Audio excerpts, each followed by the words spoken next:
Operation தியேட்டர்னா mostly எல்லாருக்கும் பயமா இருக்கும். அப்படி இருக்க ஆப்ரேஷன் தியேட்டர்ல என்னதான் இருக்கு, அப்படி என்னதான் பண்றாங்க நான் அத பார்க்கணும். பார்க்கலாமா?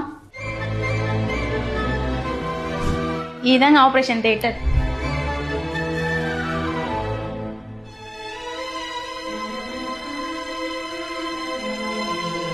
இது வந்து பேஷண்ட் பெட். ஸோ பேஷண்ட் வந்து ஃபர்ஸ்ட் கம்ஃபர்டபுள் வந்து பொசிஷன் கொடுக்கணும். ஸோ அவங்களுக்கு கம்ஃபர்டபுளாக இருக்காங்க அப்படின்றத தெரிஞ்சால் மட்டும் தான் நம்ம நெக்ஸ்ட் வந்து மூவ் பண்ண முடியும். ஸோ நெக்ஸ்ட் என்னன்னா, இது வந்து மானிட்டர், 7 பேரா மானிட்டரு. ஸோ இதில் என்னென்ன ரெக்கார்ட் ஆகும் அப்படின்னு பார்த்தீங்கன்னா, பேஷண்டோட BP, pulse, respiration, ECG, so எல்லாமே இதை மானிட்டர் பண்ணிடும். ஸோ நம்ம வைட்டல்ஸ் எப்படி இருக்குன்னு பார்த்துட்டு நெக்ஸ்ட் என்ன பண்ண போகிறோம் அப்படின்னா, இது வந்து திஸ் வந்து அனஸ்தீசியா ஒர்க் ஸ்டேஷன். ஸோ இதில் தான் பேஷண்ட்டுக்கு வந்து நம்ம அனஸ்தீசியா கொடுக்க போகிறோம். அனஸ்தீசியா மீன் முழு மயக்கமோ இல்லை பாதி மயக்கமோ எது வந்தாலும் இது வந்து இந்த ஸ்டேஷனை வச்சு தான் நம்ம கொடுக்க போகிறோம்.